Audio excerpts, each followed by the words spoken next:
중요한 건 환율을 막느라 12월 외환 보유액이 지금 IMF 이후 최대 폭으로 감소했다고 나와 있었습니다. 야, 이거 진짜 모든 게 다 요즘 보면은 IMF보다 계속 최대폭 감소, 그다음에 IMF보다 높은 환율, 뭐 이렇게 매번 나오거든요. 안녕하세요, 존 버나드입니다. 자, 여러분, 이 환율 있잖아요. 이게 뭐 크게 막 올라가지 않더라도 우리 국민들이 계속 모니터링을 하고 있어야 이 정부에서 뭐 물론 환율 관리도 하겠지만 이 환율에 대해서 이렇게 좀 신경을 쓰고, 그다음에 이상한 짓을 하는지 그것도 여러분들 잘 보셔야 되거든요. 그러니까 정상적으로 환율 관리를 하는지 그거를 꾸준히 지켜봐야 될 것 같고요. 그다음에 개인의 이제 리스크 관리 차원에서는 환율을 보면서 환율 해지를 해야겠죠. 그러니까 환율 해지하는 방법은 뭐냐? 결국에는 이거죠. 그러니까 환 해지를 하라는 얘기는 아니고 이 환 노출로 달러를 모아 가시거나, 아니면 뭐 여러 가지 있잖아요. 금을 모아 가시거나, 아니면은 뭐 은을, 요즘 은이 너무 엄청 오르고 있죠. 은을 모아 가시거나 이런 방법이 있죠. 아니면은 뭐 미국 주식이나 미국 ETF 뭐 이런 거 모아 가시는 방법이 있잖아요. 그래서 그런 걸 여러분들 꾸준히 해 주시고요. 요즘 지금 보니까요, 지금 환율이 또 서서히 좀 올라가고 있는 지금 상황이고, 그다음에 연말에 지금 정부에서 여기 보시면, 차트 보시면 완전 환율 개입을 했죠. 여기 쫙 내려오는 거 보면 환율 개입을 한 다음에 그다음에 조금 잘 유지하고 있어요. 1,440원에서 50원 사이에서 이렇게 잘 유지를 하고 있는데, 중요한 거는요, 이 유지하는 거는 뭐 괜찮다 이거예요. 좋은 거죠, 유지하면. 근데 중요한 건 환율을 막느라 12월 외환 보유액이 지금 IMF 이후 최대 폭으로 감소했다고 나와 있었습니다. 야, 이거 진짜 모든 게 다 요즘 보면은 IMF보다 계속 최대폭 감소, 그다음에 IMF보다 높은 환율, 뭐 이렇게 매번 나오거든요. 그래서 저는 이것 때문에 걱정이 되는 거예요. 그래서 제가 봤을 때는 지금 보면 환율 상승 있잖아요. 환율 상승은 아마도 우리나라 정부 스스로는 막지 못할 것 같다. 이대로 간다고 하면요, 스스로는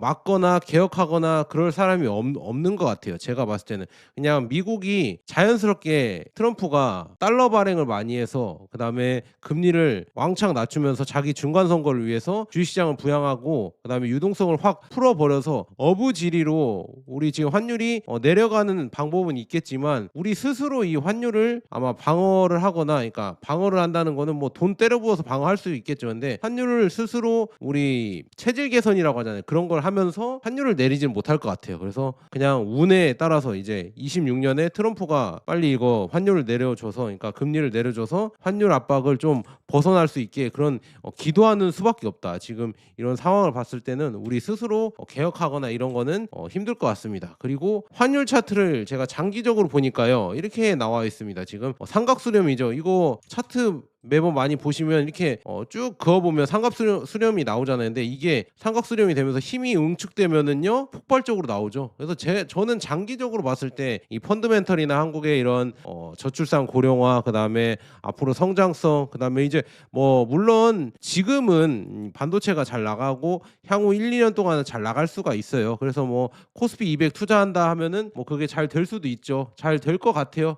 당분간은. 그리고 환율이 이렇게 올라가도 삼성전자나 하이닉스나 아니면은 뭐 여러 가지 우리가 수출할 수 있는 대기업들은 오히려 더 좋아집니다. 단 수출 못하고 내수 위주의 이런 종목들 있잖아요. 홈플러스 지금 여러분들 힘들어지는 거, 망하는 거 보셨죠? 그런 것처럼 내수 위주의 종목들은 아마 아주 안 좋아질 거예요. 내수 소비재나 이런 것들은 특히나 우리 서민들도 경제가 아주 안 좋아지겠죠. 그러니까 이 환율 관리를 하는 거는 대기업들은 뭐 환율이 높아져도 상관없는 거예요. 근데 서민들이 힘들어진다. 무슨 말인지 아시겠죠? 근데 이 환율 이 차트가 삼각수렴으로 이렇게 힘이 모이면요, 뻥 올라가거든요. 그래서 저는 제가 봤을 때는 지금 26년에는 그래도 1,500원대는 넘어가지 않을까. 그리고 심각하게 봤을 때는 1,600원, 1,700원까지도 갈 수 있고, 그다음에 그 내후년에는 뭐 2,000원 까지도 충분히 올라갈 수 있지 않을까. 아니면 장기로 봤을 때는 2,500원까지도 환율이 올라갈 수 있지 않을까. 저는 거기까지도 생각을 하고 있거든요. 왜냐? 통화를 계속 발행하고, 그다음에 우리나라 이제 장기 성장성이 안 좋아질 거라는 얘기죠. 저는 그렇게, 다들 뭐 박사님들도 다 그렇게 해석을 하고 있으니까 저는 그렇게 보면은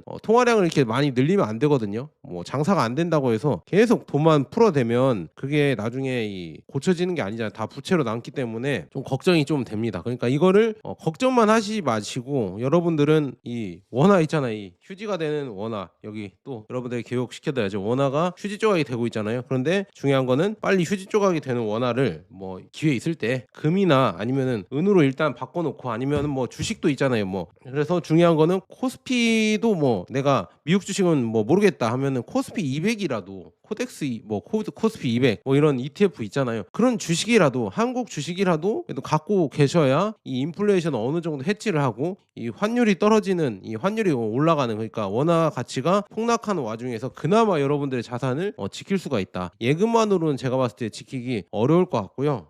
그리고 지금 환율 차트랑 이 달러의 가치를 나타내는 달러 인덱스 있거든요. DXY라고 해서 지금 이게 98로 좀 내려왔어요. 또 우리나라가 지금 단기적으로 또 운이 좋은 게 달러 인덱스가 이렇게 내려왔습니다. 25년이랑 26년 사이에 달러 인덱스는 이렇게 내려왔는데 그럼에도 불구하고 지금 원화는 내려오지 않고 있죠. 내려오지 않고 있고 원래 빳빳하게 서 있었잖아요. 근데 여기서도 이제 원화 관리, 그러니까 환율 관리를 하면서 내려왔는데 덩달아 지금 달러 인덱스도 내려와서 더 이렇게 도움을 받고 있다. 하지만 중요한 거는 트럼프가 지금 베네수엘라도 지금 마두로 대통령을 체포해버리고 그 다음에 이제 그린란드도 내놔라. 니네 팔 거야 아니면은 내가 미군 들어간다. 뭐 이렇게 얘기가 나오고 있잖아요. 이런 거 봤을 때 요즘 국제 정세가 조금 요동칠 것 같거든요. 그러면은 달러 수요가 늘어나면서 달러 인덱스가 다시 또 올라갈 수 있거든요. 그러면은 이 환율 관리를 하더라도 1,500원도 돌파할 수가 있으면서 그런 거를 좀 여러분들 잘 보셔야 될 것 같습니다. 근데 현재까지는 지금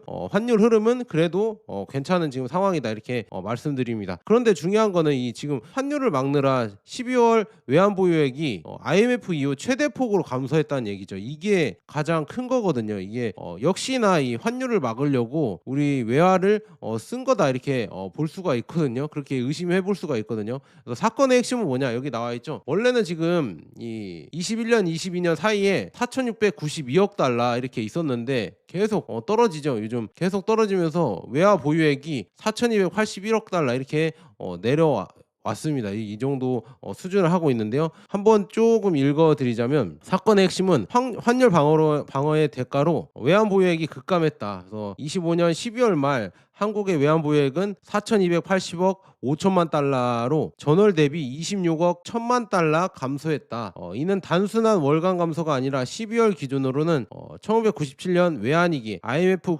구제금융 이후 최대 감소폭이라는 점에서 시장의 주목을 받았다 이렇게 볼 수가 있네요. 그러니까 이거 보니까 IMF 이후 가장 많이 하락을 했다는 얘기죠. 그래서 핵심 원인은 명확하다고 하는데요. 이 원달러 환율 상승을 막기 위한 외환 당국의 적극적인 시장 개입이다. 그래서 이 보유 달러를 시중에 풀어서 환율을 방어했기 때문에 그러니까 다시 말해서 이번 감소는 자본 유출이나 금융 시스템 붕괴의 결과가 아니라 의도된 정책적 선택의 결과라는 점이 중요합니다. 그러니까 환율을 방어하기 위해서 돈을 풀었다는 이런 결과다 이렇게 볼 수가 있습니다. 그래서 여기 나와 있죠. 여기 표에 보시면요. 1997년 외환위기 이후 12월 외환 보유액 감소폭이 컸던 해를 보면요. 전월 대비 달러로 보면 여기 나와 있죠. 1997년 39억 9천만 달러를 썼는데요. 25년이 그 이후로 2등을 했습니다. 26억 1천만 달러. 2011년이 22억 3천만, 2009년이 8억 9천만, 그다음에 16년이 8억 9천만. 25년 진짜 대단하죠. 거의 뭐 2011년, 2009년, 2016년 이렇게 되었었는데 25년이 이제 단번에 이렇게 올라왔네요. IMF 이후에 가장 큰 감소폭을 보였다. 그래서 왜 12월 감소가 이례적인가 이렇게 생각해 보자면 일반적으로 제가 말씀드렸잖아요. 12월엔 외환 보유액이 늘어나는 달이다. 이유는 다음과 같다. 이게 뭐냐? 국내 금융기관들의 이 BIS 국제결제은행 기준 이 자기자본 비율을 높이기 위해서 그다음에 보유 외화를 한국은행에 예치를 하고 그다음에 한은의 외환 보유액이 증가했기 때문에 이렇게 내려왔고요. 그래서 실제로 24년 12월처럼 비상계엄 등으로 시장 불확실성이 컸던 시기에도 외환 보유액은 소폭 증가를 했다고 합니다. 그런데 25년 12월에는 외환 보유액이 큰 폭으로 감소했다는 점이 이게 이례적인 거죠. 그래서 통상적인 계절 요인을 압도할 정도로 환율 방어 개입이 규모가 컸다는 의미다. 이거를 볼 수가 있네. 참 이것도 심각한 지금 상황이죠. 그래서 실제 개입 규모는 이 달러 순매도 그다음에 분기 기준 2배 이상 증가를 했을 것이다. 그래서 한국은행이 공개한 자료에 따르면 외환 당국은 25년 3분기 7월에서 9월에만 17억 4,500만 원 달러를 순매도를 했다고 합니다. 그래서 지금 직전 분기 대비 2배 이상 이 확대가 됐다고 하고 있고요. 그다음에 이는 단기적 소극적 개입이 아니라 환율 레벨 자체를 방어하려는 구조적 개입에 가까웠다. 야, 진짜 이렇게 환율 개입을 하기 위해서 이 소중한 달러를 계속 쓰고 있다. 그래서 또 하나의 중요한 요인은 이 한국은행과 이 국민연금 이 외환 수화푸죠. 그래서 국민연금은 최대 650억 달러까지 한은에서 달러를 빌릴 수 있다. 그래서 국민연금이 해외 투자를 위해 달러를 가져가면 한은의 외환 보액은 회계상 감소를 하게 된다. 그래서 즉 환율 방어 플러스 연기금 해외 투자 구조가 동시에 작동한 결과이다. 그러니까 이게 참 국민연금으로도 그렇고 우리 지금 세금이나 우리 연금을 이 환율 방어 자기들이 지금 돈 풀어서 생긴 이 환율 상승을 막으려고 이렇게 하고 있습니다. 진짜 돈을 안 풀면 될 텐데 돈을 자꾸 풀어대니까 참 문제고요. 그다음에 여기 또 나와 있죠. 근데 지금 우리나라 뭐 반도체나 뭐 여러 가지 뭐 자동차도 잘 팔고 여러 가지 해서 경상수지가 흑자인데 왜 외환보유액이 왜 줄어드냐? 그러니까 밖에서 이 달러를 많이 벌어오는 경상수지 흑자이고 외환보유액이 당연히 증가를 해야 되거든요. 밖에서 달러를 많이 벌어오면요. 근데 한국은 2022년 이후 상당 기간 경상수지 흑자 기조를 유지했는데 중요한 거는 수출 기업이 벌어들인 달러는 금융 시스템을 거쳐 한국은행 외환 보유액의 증가로 연결되는 것이 정상인데 그런데 현실은 정반대였습니다. 이는 다음을 의미합니다. 그러니까 경상수지로 유입된 외화보다 이 환율 방어와 시장 안정 명목으로 빠져나간 외화가 훨씬 많다는 뜻이고요. 즉 공식 발표된 감소보니까 26억 달러는 이 빙산의 일각일 가능성이 크며 실제 시장 개입 규모는 그 이상일 수도 있다는 해석이 가능하다. 지금 이렇게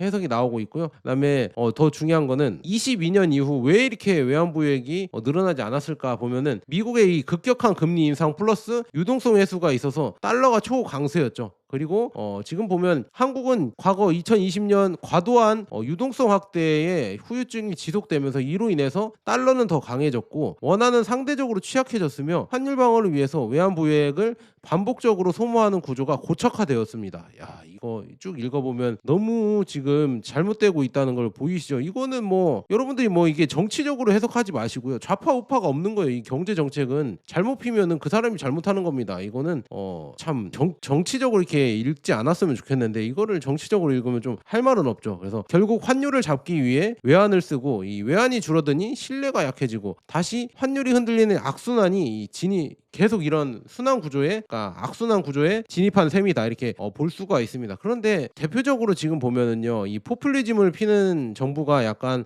좌파 진보 정부가 이렇게 포퓰리즘을 피면서 돈을 많이 풀잖아요. 근데 이게 뭐 경제 성장이 빨리 되고 이럴 때는 돈을 많이 풀면은 그 효과가 더 이제 배로 증가하기 때문에 잘 되지만 경제가 안 좋거나 물론 경제 안 좋을 때 돈을 푸는 것도 맞긴 맞는데 앞으로 장기 성장이 조금 어려워질 것 같으면요 어느 정도 긴축을 하고 그다음에 망할 기업들은 빨리빨리 망하게 만들고 좀비 기업들을 빨리 퇴출을 해서 또 이제 재정 건전화나 아니면은 경제적으로 건전화 시키고 그 돈들을 이제 AI나 아니면은 신자산에 이렇게 몰아주는 게 중요하거든요. 그런 거를 할 수 있는 게 이 강단이 있는 정치인들과 뭐 대통령이 이런 걸 해줘야 되거든요. 근데 그런 게 다 싫죠. 나는 5년만 하고 갈 건데 무슨 뭐 이런 고생을 뭐하러 하냐. 그냥 돈만 계속 풀고 계속 보조금 주고 이렇게 해서 사람들 표만 얻고 지지율만 이렇게 유지하다가 그냥 나 5년 마치고 가면 되지 뭐 내가 고생하고 욕 먹으려고 내가 돈을 줄이고 긴축을 해야 된다고 허리띠를 졸라매야 된다고 이렇게 한국의 장기적인 미래를 생각해서 그렇게 뭐하러 하냐. 나는 강남부동산 나 갖고 있고 주식도 많이 갖고 있기 때문에 그냥 돈 푼다. 돈 풀면 나는 뭐 강남부동산 많이 갖고 있으니까 그거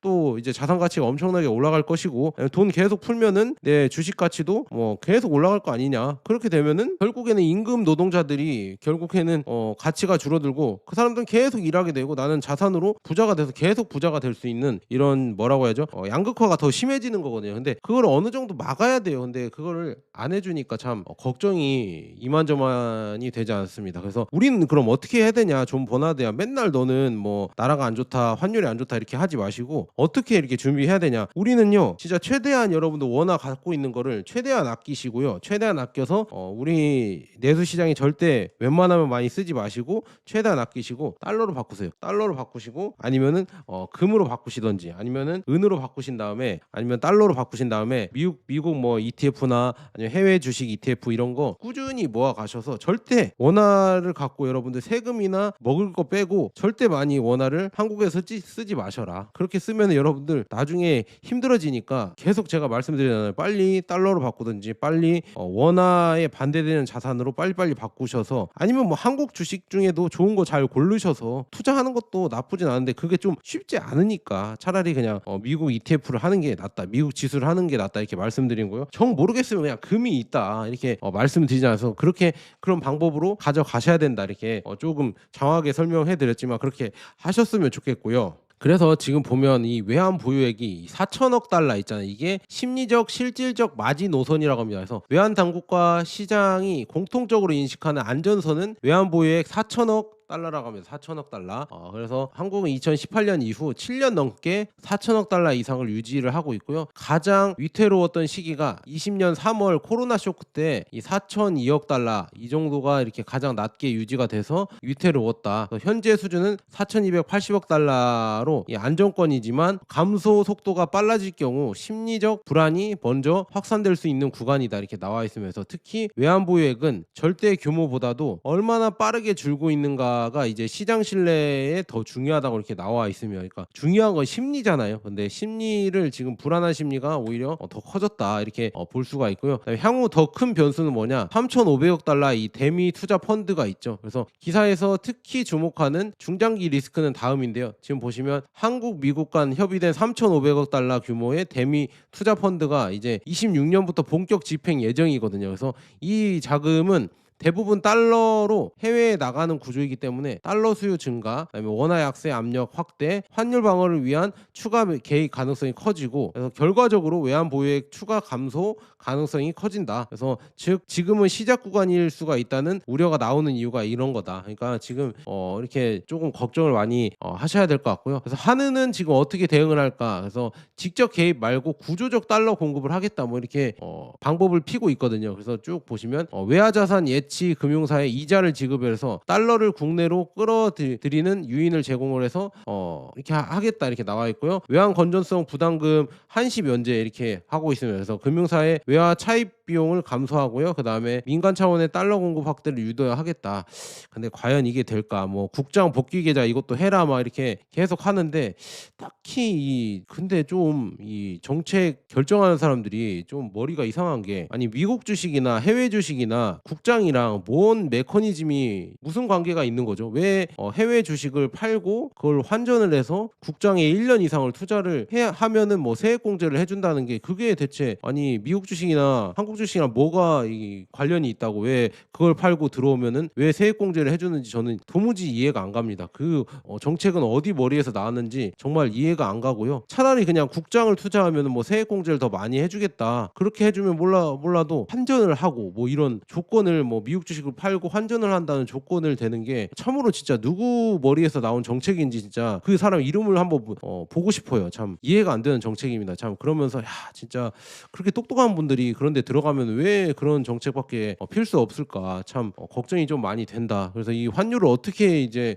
그런 머리로 어떻게 관리를 할까 그런 정책으로 참 걱정이 좀 많이 되거든요. 진짜로. 그래서 여러분들 웬만하면 진짜 제가 매번 말씀드리잖아요. 걱정돼서 말씀드리는 거예요. 이게 지금 진짜 맨날 이 정책을 보면요 한수만 나옵니다. 한수만. 자 내부에서 나온 경고를 또 보면요 대책이 산발적으로 보일 수가 있다고 합니다. 그래서 쭉 보면 일관된 정책이 없어요. 매번 이 임기응변으로 그냥 빨리 이 환율을 지금 잡겠다. 그래서 외환보유액을 써서 환율을 잡거나 아니면은 국민연금 통화스와프를 써서 환율을 잡거나 이 환해지를 써서 환율을 잡거나 이렇게 단기적으로 대응을 해서 환율을 낮추고 있거든요. 그러니까 그냥 쉽게 말해서 이 환자가 있는데 이 거기를 직접적으로 이렇게 수술을 해서 고치는 게 아니라 아프다고 하니까 계속 그냥 진통제만 주면서 안 아프지 이렇게 해서 그 상황만 모면하고 있으면 근데 중장기적으로 우리는 진짜 구조적인 개혁을 해야 되거든요. 지금 저출산이고 점점 점점 이제 노인 인구가 늘어나고 하면은요. 이 국민연금 개혁이랑 그다음에 우리 뭐 건강보험이랑 여러 가지 지금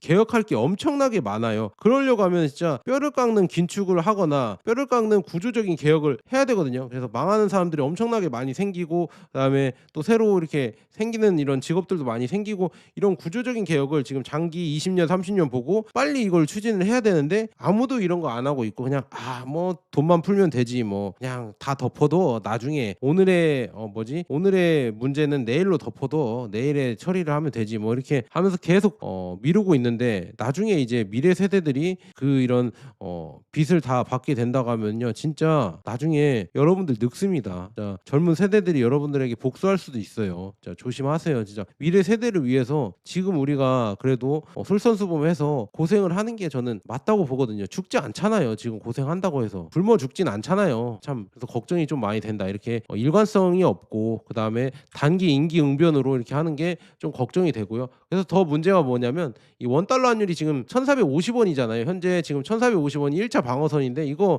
금방 뚫릴 것 같고요. 2차 방어선인 1,480원대 또 간다고 하면요. 이거 이제 또 외환보유액이 또 감소하면서 이걸 막겠죠. 이렇게 막다가 또 안 막힌다고 하면 이제 1,500원 되면 이제 손 들 수도 있습니다. 손 들어버려서 이거 안 되겠다. 이제 1,600원 가고 환율이 이제 올라가는 걸로 베팅하자 해서 1,700원 가고 이게 지금 심리거든요. 이 1,500원이 아마 뚫려 버리면은요. 자, 1,600원, 1,700원은 금방 올라갈 수도 있을 것이다. 그러니까 여러분들 지금 이렇게 기회 줄 때 미리미리 여러분들 환전하시고 그다음에 달러를 챙겨 놓는 게 좋지 않을까. 그러면은 존버야. 근데 다른 뭐 유튜버들 100만 유튜버나 아니면 대형 유튜버들은 뭐 이렇게 얘기한다. 너무 공포파리 하지 마라. 존 버나드 너 같은 애가 공포파리 하니까 안 좋다. 이렇게 얘기를 하는데 물론 공포파리일 수도 있어요. 하지만 맞아요. 무슨 말인지 뭐 다 알겠어요. 왜냐 IMF랑 지금이랑 구조적으로 달라요. 왜냐 IMF 때는 진짜 달러가 없어서 우리가 망한 거고요. 지금은 달러는 많습니다. 그리고 우리가 달러 보유액도 많고 그다음에 여러 가지 이 국가 부도 상황은 아니에요. 그리고 한국은 순채권국이고 해외 투자 자산도 상당히 많아요. 국민연금도 해외 투자 많이 했고요. 네, 서학개미들도 해외 투자를 많이 해서 그걸 다 받아오려면 채권국이에요. 그래서 망할 위험은 없지만 그래도 이 환율이 높게 유지된다고 하면요. 여러분들의 기름값이 엄청나게 지금 유가 보세요. 유가는 내려왔는데 기름값은 계속 올라가고 있잖아요. 그러니까 기름값은 계속 높으니까 그만큼 이제 또 물가가 더 높아지겠죠. 물가는 계속 고물가로 갈 겁니다. 환율이 계속 높으면 여러분들이 마시는 뭐 커피나 여러 가지 다 있잖아요. 여러분들 쓰는 거 있잖아요. 나이키, 그다음에 뭐 아디다스, 뭐 런닝화, 그다음에 여러분들이 입는 옷, 그다음에 쓰는 뭐 여러 가지 다 대부분 뭐 70% 80%는 수입을 하는 거잖아요. 그리고 명품들도 여러분 좋아하는 명품이나 외제차나 이런 것도 다 달러를 쓰는 겁니다. 달러로 사는 거예요, 여러분들. 원화 안 받습니다. 거기서 원화 갖고 가면 꿀밤 맞아요. 야 임마 달러로 바꿔 와. 이렇게 혼납니다. 혼나. 그러니까 그런 것처럼 원화로 지금 쓸 수 있는 게 별로 없습니다. 참. 그래서 걱정이 좀 많이 되고 있고요. 그래서 지금 보면요. 이거 요즘도 그렇다고 하거든요. 이거 기사 나왔을 때 지금 미국 달러 USD 100달러 지폐 소진됐다. 이렇게 하나은행에서 나왔잖아요. 지금도 이제 또 여러분들 주변 은행 한번 가서 한번 100달러 지폐 있냐고 물어보세요. 거의 없을 겁니다. 계속 없어서 이거 봤을 때 정말 걱정이 이만저만이 아닙니다. 지금 환율이 계속 오르니까 다들 아는 거예요. 똑똑한 사람들은 야 달러 지폐 빨리 이거 갖고 있어야겠다. 100달러 지폐 빨리 주세요 하니까 시중은행에 없대요. 지금 없대. 환율 지금 올라갈 거 다 알고 국민들이 미리미리 이거 현금을 챙기는 겁니다. 왜냐? 은행도 못 믿겠다. 은행 계좌에 뭐 100달러 이렇게 있어서는 못 믿겠고 내가 손으로 쥐고 있겠다. 그렇게 지금 국민들이 다 바뀌어가고 있다. 그러니까 뭐 금도 이 실물로 들고 있는 게 중요하다는 이유가 실제 들고 있는 거랑 그다음에 은행에 맡겨놓은 거랑 그 차이가 나중에 위기 때 불안한 정도가 훨씬 차이가 많이 나거든요. 물론 위기가 안 오면은 상관은 없겠지만 무슨 말인지 아시겠죠?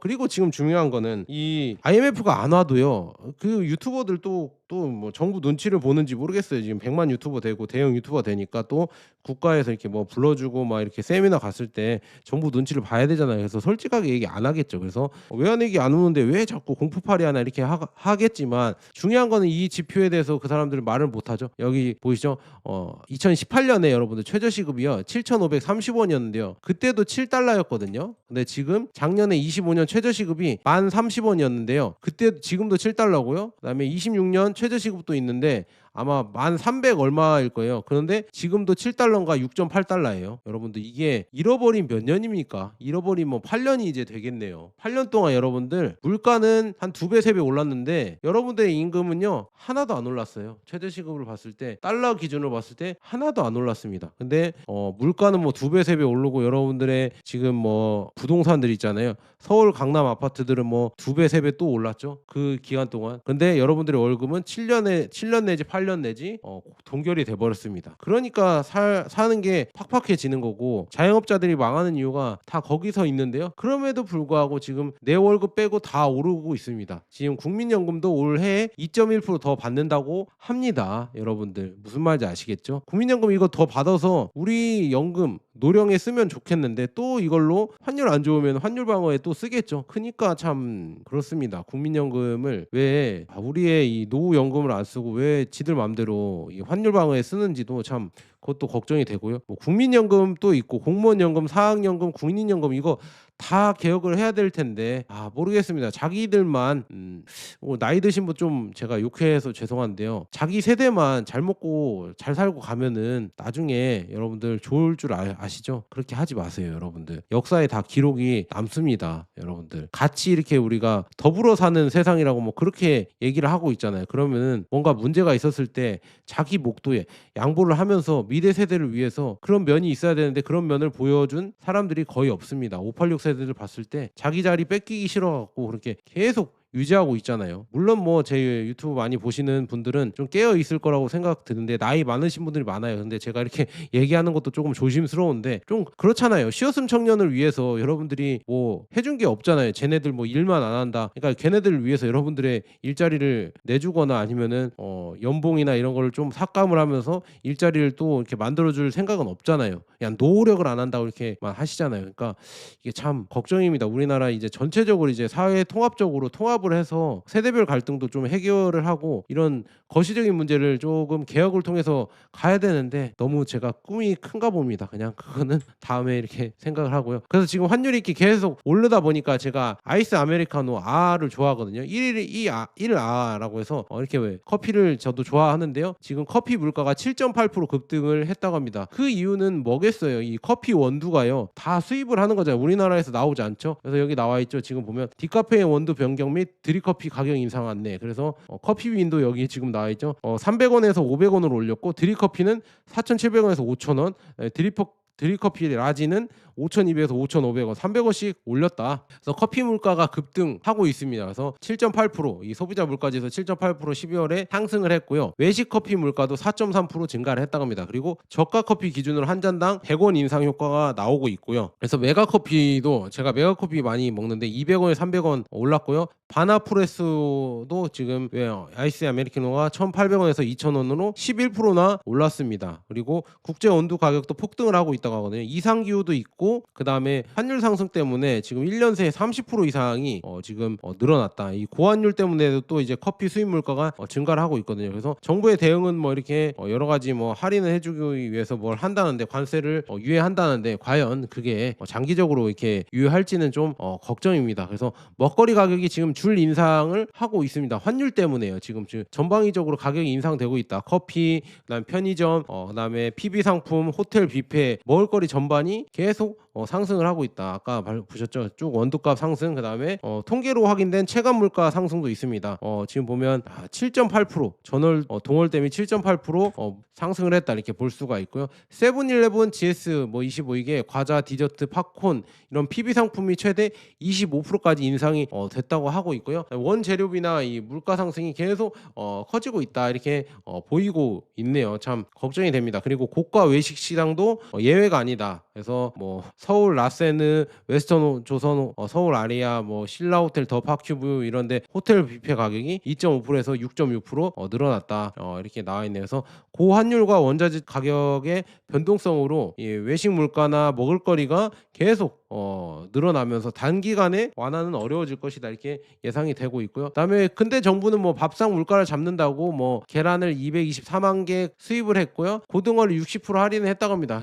이게 지금 정부에서 관리할 일이 아니죠. 이 환율이나 제대로 관리하시고 돈이나 조금 적게 푸셔서 제발 원화의 가치를 올려줬으면 좋겠습니다. 원화 지금 휴지가 되고 있는데 지금 원화를 그렇게 풀면은 휴지보다 더 이게 안 좋아진다니까요. 휴지보다 더 흔해지면은 진짜 걱정입니다. 원화를 이제 나중에는 진짜 휴지로 쓸 수 있는 시대가 올 수도 있겠다. 그러니까 여러분들은 지금 중요한 게 이렇게 통화가 범람하는 시대에서는요. 제가 봤을 때는 금과 은을 여러분들 꾸준히 이 금이나 특히나 금은 여러분들의 자산을 지켜주는 이런 저장 수단입니다. 왜냐? 금은 달러나 아니면은 원화처럼 무한정 발행이 안 되니까 결국에 시간이 지나면 지날수록 여러분들 가치를 유지해주고 부자가 될 수 있게 해주는 거는 금이다 이렇게 말씀드립니다. 그래서 26년에도 제가 금 모으기 운동 하고 있거든요. 그래서 여러분들 그 다음에 은 모으기 운동도 하고 있으니까 특히나 은은 여러분들 실물로 구매하는 게 나중에 이제 시세 차익이 있을 때 세금이 가장 세금 효과가 좋습니다. 그래서 여러분들 제 거 영상의 왼쪽 하단에 제품 보기란이 있거든요. 여기 클릭해 주시면은요